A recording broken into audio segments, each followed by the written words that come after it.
The night air around the ruins of Montségur was cold and heavy, carrying the weight of centuries of forgotten stories. High in the French Pyrenees, where the mountains met the clouds, historian Daniel Carter stood silently, his eyes fixed on the crumbling stones. He wasn't here as a tourist, nor as an adventurer. He had come seeking the greatest secret of the Middle Ages, the lost treasure of the Knights Templar. The world knew the Templars as warrior monks, defenders of pilgrims during the Crusades, and protectors of faith. But their downfall in 1307 was brutal and sudden. Hundreds of knights were arrested under the orders of King Philip IV and Pope Clement V, accused of heresy, tortured, and executed. Yet, before their destruction, whispers claim they vanished with unimaginable wealth, sacred relics, coded manuscripts, and secrets that could rewrite history. Daniel had spent 10 years following fragments of forgotten maps, cryptic symbols carved into forgotten abbeys, and dusty manuscripts no scholar dared translate. His obsession had brought him here, to this remote citadel, where, according to an obscure 14th-century letter, the Templars made their last desperate stand. With him were two companions, Sophia Bennett, an archaeologist who specialized in medieval relics, and Lucas Graves, a documentary filmmaker with a passion for forbidden history. Lucas was recording every step, hoping this journey would turn into a groundbreaking documentary. But Sophia wasn't convinced this was just about treasure. "Daniel," she whispered as they entered the ruins, "if the Templars hid something here, they didn't want it found." Daniel smiled faintly. "That's why we're here." Their flashlights sliced through the darkness as they followed a crumbling staircase into the depths below the ruins. The air grew damp, the silence so deep that their footsteps seemed to echo forever. Strange carvings began to appear on the stone walls, crosses within circles, swords crossed over chalices, and Latin inscriptions half erased by time. Then Sophia froze. Her light had fallen upon a symbol unlike the others, a Templar cross carved upside down, wrapped by serpents. Beneath it, an inscription read, "Non omnibus revelare," not for all to know. Lucas raised his camera, whispering, "Looks like we just found their warning sign." They pressed on until the passage opened into a massive underground chamber. Columns rose like silent sentinels, carved with symbols Daniel recognized instantly. The seal of Solomon intertwined with the Templar cross, a sign known to appear only in their most secretive sanctuaries. In the center stood an ancient altar. Upon it lay fragments of burned manuscripts, melted candle wax, and a strange iron key shaped like a sword hilt. Daniel reached for it, but as his fingers brushed the cold metal, a distant grinding sound rumbled through the chamber. Somewhere beneath them, something mechanical stirred, something that hadn't moved in hundreds of years. Sophia's voice trembled. "Daniel, what did you just wake up?" The grinding echoed through the stone passageways, deep and hollow, like a whisper from the earth itself. Dust rained down from the cracked ceiling, and the air filled with the scent of ancient stone and rust. Daniel tightened his grip on the strange iron key, its cold surface buzzing faintly, as if holding some residual energy from centuries past. Sophia scanned the chamber nervously, her flashlight darting from column to column. "That sound, it came from beneath us," she murmured. Lucas aimed his camera at the altar, his voice low but urgent. "Daniel, tell me you didn't just trigger some medieval trap." Daniel shook his head slowly, though his heart raced. "This isn't a trap," he whispered. "It's a mechanism. Something hidden. The Templars built this chamber for a reason, and I think this key just woke it up." Before anyone could reply, a section of the floor shifted with a low, grinding groan. Stone slid aside to reveal a narrow staircase spiraling down into darkness. A rush of cold air burst upward, carrying the scent of earth and metal. Lucas swallowed hard, muttering, "This is either the discovery of the century, or the end of us." Daniel's torchlight lit the steps ahead. "We've come too far to turn back now." Sophia hesitated, then nodded. "But we move carefully. Whatever's down there, the Templars wanted it hidden for a reason." Step by step, they descended into the lower chamber. The spiral staircase led them into a vast underground hall, so enormous it seemed impossible that it could exist beneath Montségur without collapsing the mountain above. The walls were lined with rows of carved shields and broken weapons, all bearing the red Templar cross, now faded and chipped. But it wasn't the weapons that caught Daniel's attention, it was the mosaic on the floor. At the center was a golden inlay depicting two knights on one horse, the famous Templar seal, but surrounding them were strange, interlocking circles and star patterns, symbols Daniel had never seen in any historical record. Sophia knelt to examine them. "These aren't just Christian symbols," she murmured. "Some of this, it looks older. Pagan, even." Daniel nodded slowly. The Templars traveled far during the Crusades. They collected knowledge from the East, mathematics, astronomy, even forbidden texts. "These designs, they're maps." Lucas leaned in. "Maps to what?" Daniel stared at the golden inlay, tracing his finger across the interconnected circles. "Not where, but when." Before he could explain further, a sound echoed through the chamber: footsteps. The three froze. From the shadows at the far end of the hall, three cloaked figures emerged, their torches glowing like small suns against the darkness.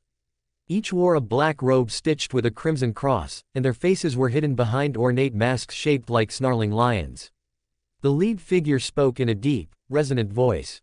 "You should not be here." Daniel instinctively raised his hands, trying to show he meant no harm. "We're historians," he said carefully. "We're not here to steal anything. We're here to preserve it."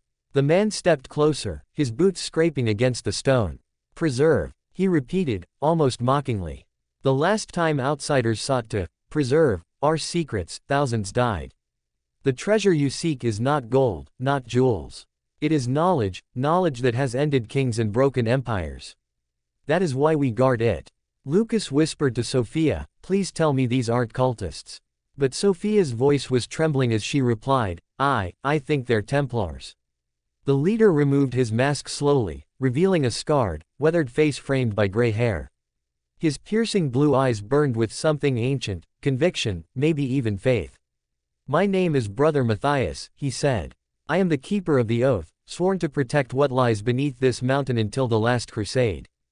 Daniel took a careful step forward. "Brother Matthias, if the treasure is knowledge, then the world deserves to know the truth. Isn't that why the Templars existed? To protect what others feared." Matthias studied him silently for a moment, then shook his head. "Some truths destroy more than they heal. What lies below is not meant for the world above. Leave this place, and forget what you have seen." Lucas muttered, "Yeah, sure, no problem," but Daniel didn't move. Then Matthias sighed heavily, lowering his torch. "If you insist on continuing," he said, "then you must take the oath." Sophia frowned. "What oath?" Matthias stepped closer, holding out his hand. "The same vow sworn by every Templar before you, to guard the secrets of the temple, even if it means your life." Daniel hesitated, torn between his duty as a historian and his insatiable curiosity. But when he glanced at the strange iron key still clutched in his hand, he knew the choice had already been made. "I take the oath," he said firmly. Sophia stared at him in disbelief. "Daniel." Lucas groaned. "Well, guess we're all in now." Matthias nodded solemnly. "Then follow me. But know this, once you see what lies below, there is no going back." With that, he led them deeper into the mountain, toward a passage sealed by a massive stone door covered in runes. Matthias inserted a second iron key, twisted it, and with a thunderous rumble, the door slowly slid open to reveal a black void beyond. A rush of icy wind poured from the darkness, carrying with it the faint sound of distant chanting, voices that hadn't spoken in centuries. Sophia gripped Daniel's arm. "Please, tell me you hear that too." Daniel swallowed hard, his voice barely a whisper. "I hear it." And then they stepped inside. The moment Daniel, Sophia, and Lucas stepped through the stone doorway, the air shifted. It was colder, heavier, as though they had crossed into a world untouched by time. Their flashlights illuminated a narrow passage carved from black stone, etched with hundreds of ancient symbols, some Latin, some Arabic, others so alien they seemed older than any known civilization. Brother Matthias walked ahead, torchlight flickering against the walls. "This tunnel," he said quietly, "was carved by the Templars themselves more than 7 centuries ago. Few have entered. Fewer still have left." Lucas swallowed hard, whispering to Sophia, "Why does he always say things that sound like the start of a horror movie?" Sophia ignored him, tracing her fingers along a carving of a winged figure holding a chalice. "This isn't just Christian imagery," she murmured. "It's Sumerian, Babylonian, even. The Templars weren't just hoarding gold, they were collecting knowledge from every corner of the ancient world." Daniel, transfixed by the walls, whispered, "This isn't a vault, it's a library." Matthias glanced back at him, his expression unreadable. Knowledge can be more dangerous than any weapon, he said softly. After what felt like an eternity, the passage opened into a vast underground hall.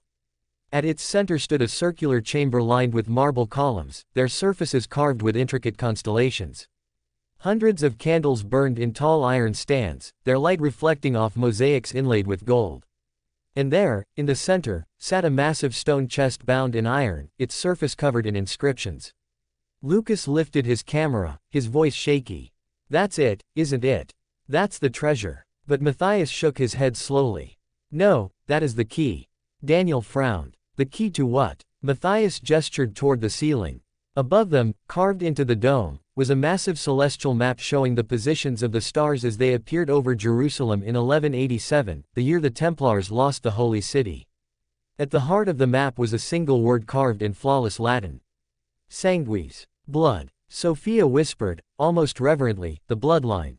Matthias turned to face them, his gaze sharp and unyielding. Inside that chest lies a document written by the first Grand Master of the Templars, Hugo de Payens. It speaks of the greatest secret the Order ever discovered beneath the Temple Mount, a relic so powerful that kings, popes, and empires have killed to possess it. Daniel's breath caught. The Holy Grail. Matthias didn't confirm it, but he didn't deny it, either. Then, without warning, a deep rumble shook the chamber. Dust fell from the ceiling, and one of the marble columns cracked down its center. Matthias's eyes widened. We're not alone. From the shadows at the far end of the chamber, 5 figures emerged, dressed in dark modern combat gear, their faces covered, weapons drawn. Lucas cursed under his breath. "Oh great, the cultists brought guns." Matthias stepped forward, his voice booming. "This place is sacred. Leave now." One of the intruders, a tall man with an Eastern European accent, raised his weapon slightly. "We didn't come for your blessings, old man. We came for the Grail." Sophia whispered urgently, "Daniel, we have to go. Now." But Daniel's eyes were locked on the stone chest. "If they get it, it's over," he said. "Whoever controls what's inside, controls everything." Before anyone could react, chaos erupted. The intruders opened fire, bullets ricocheting off the stone columns. Matthias drew a curved dagger from beneath his robe, moving with surprising speed for a man his age, disarming one attacker in a blur of motion. Daniel ducked behind a column, pulling Sophia and Lucas down with him. "We need the chest," he hissed. Lucas stared at him in disbelief. "In case you haven't noticed, Indiana Jones, they have assault rifles and we have 0 rifles." Sophia glanced at Matthias, who was fending off 2 attackers with almost supernatural precision. "If we don't take it now, someone else will," she said through gritted teeth. Daniel nodded, grabbing the strange iron key from his pocket. He ran toward the chest as bullets chipped stone around him. He jammed the key into the iron lock. For a moment, nothing happened. Then the mechanism clicked, and the entire chest began to hum, a deep, resonant vibration that echoed through the chamber. The intruders froze, clearly startled. Light spilled from the seams of the chest as the lid slowly opened. Inside lay a single object, wrapped in a crimson cloth. Daniel's hands trembled as he unwrapped it, revealing a small, crystal vial filled with dark red liquid. Lucas blinked. "That's it. That's the treasure. A bottle of blood." Matthias turned sharply, his voice sharp as steel. "Not blood. The blood." Sophia's voice shook. "Whose blood?" Matthias hesitated, as though struggling to find the right words. Finally, he said quietly, "The one they called the Nazarene." For a moment, time seemed to stop. Then the leader of the intruders lunged forward, grabbing for the vial, but the moment his hand touched it, a shockwave burst outward, throwing him across the room. His body slammed against the far wall, motionless. The others hesitated, fear flashing in their eyes. Matthias turned to Daniel. "You don't understand," he said urgently. "This is why we hid it. That vial isn't just a relic, it's the key to something far greater. And if it falls into the wrong hands, the world will burn." Sophia stared at the vial, her voice barely a whisper. "Then what do we do?" Matthias looked at Daniel gravely. "You run." Daniel clutched the small crystal vial in his trembling hands, its contents glowing faintly under the flickering torchlight. The air in the chamber had grown heavier, almost charged, as if the mountain itself knew what was at stake. Sophia grabbed his arm. "Daniel, we have to get out of here. Now." Brother Matthias, breathing hard, wiped the blood from a shallow cut on his forehead. "There's a passage beneath the vault," he said urgently. "An escape route carved by the first Templars in case of siege." Lucas looked around wildly, panicked. "I vote we siege ourselves out of here before more of those guys show up." Matthias gestured toward a dark archway at the far end of the chamber. "There," he said, already moving. "Follow me." But before they could take a step, a slow clap echoed through the chamber. From the shadows stepped a tall, broad-shouldered man in a black tailored suit. Unlike the intruders, he wasn't armed. He didn't need to be. His presence alone was commanding. "Impressive," he said, his deep voice smooth and cold. "After 7 centuries, someone finally finds it." Matthias's face went pale. "Devereaux," he whispered. Daniel frowned. "You know him?" Matthias nodded grimly. "Jean-Luc Devereaux. A descendant of Philippe IV, the king who destroyed the Templars." Devereaux smiled faintly. "My ancestor made a mistake," he said, stepping closer. "He scattered the Templar knowledge instead of claiming it. I don't intend to repeat his error." Sophia narrowed her eyes. "You want the blood." Devereaux's gaze hardened. "I want the power it unlocks." Matthias stepped between him and Daniel, dagger drawn. "Over my dead body." Devereaux's smirk widened. "That," he said softly, "was always the plan." Before anyone could move, more armed men appeared from the tunnels, surrounding them. Lucas groaned under his breath. "I knew we should have gone to the beach instead." Daniel's grip tightened on the vial. He could feel a strange heat emanating from it, pulsing faintly like a heartbeat. Then Matthias whispered urgently, "Daniel, listen to me carefully.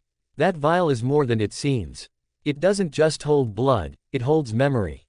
Daniel's brow furrowed. "Memory." Matthias nodded. "Within that vial lies the encoded lineage, the secrets of an ancient bloodline. If Devereaux gets it, he'll have the power to manipulate every royal house, every government, every secret society that has ever hidden in the shadows. This is bigger than faith or treasure.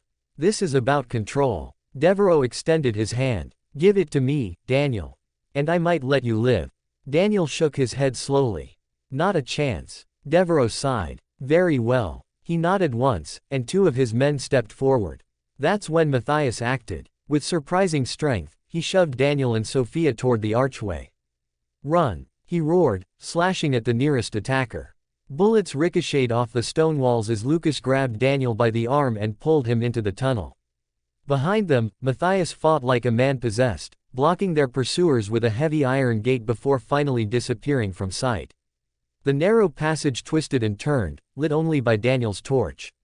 Ancient carvings lined the walls, depictions of Templar knights kneeling before strange symbols, celestial maps, and diagrams of constellations. Sophia panted, struggling to keep up. "Where does this lead?" Daniel glanced back. "Matthias said it's an escape route, but I think it's more than that."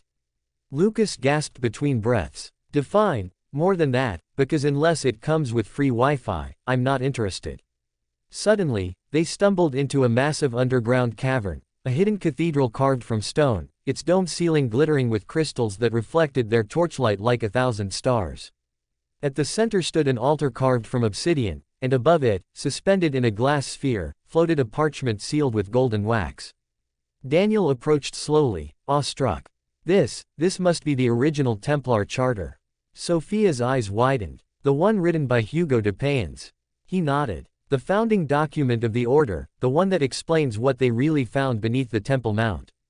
Lucas groaned. "Great, more ancient secrets. Because we didn't have enough of those already." As Daniel reached for the glass sphere, a sharp cracking sound echoed through the cavern, the sound of boots on stone. Devereaux and his men had followed. He smiled coldly. "Thank you for leading us here." Daniel backed toward the altar, clutching the vial in one hand. "If you want this, you'll have to kill me." Devereaux raised a hand casually. "Gladly." Before he could give the order, Sophia noticed something etched into the altar's base, an inscription in Latin. Her voice trembled as she translated. "Only the blood of the chosen unlocks the path." She looked up sharply. "Daniel, the vial isn't the treasure. It's the key." Without hesitation, Daniel placed the crystal vial into a small circular indentation on the altar. The moment he did, the entire cavern trembled violently. The glass sphere cracked and shattered, and the golden sealed parchment floated free, unfurling in midair. Symbols blazed to life across the walls, and a soft, resonant hum filled the chamber. Devereaux shouted, "Take it!" But before his men could move, a blinding column of light erupted from the altar, forcing everyone to shield their eyes. When it faded, the parchment rested in Daniel's hands. Matthias appeared suddenly from the shadows, battered but alive. "Daniel, you must choose," he said breathlessly. "Take the charter and keep running, or destroy it forever." Daniel hesitated, his mind racing. If he destroyed it, the knowledge would be lost forever, but if he kept it, the world might plunge into chaos. Sophia stepped beside him, her voice steady. "Daniel, trust yourself." He took a deep breath, looked Devereaux dead in the eye, and tore the parchment in half. The light vanished. The cavern went silent. Devereaux screamed in rage, lunging forward, but Matthias stepped between them, striking him down with a single, decisive blow. In the heavy silence that followed, Matthias turned to Daniel. "You've done what even the Grand Masters couldn't. You've ensured balance." Daniel looked down at the shattered pieces of the charter. "Some secrets," he said quietly, "are too dangerous to be known." Matthias nodded solemnly. "And some treasures are safe or lost." As they emerged from the tunnels hours later, the sun was rising over the French countryside. The nightmare beneath the mountain was over, for now. But deep below Montségur, where shadows still clung to ancient stone, the altar continued to hum faintly, as though waiting for the next seeker bold enough, or foolish enough, to try again.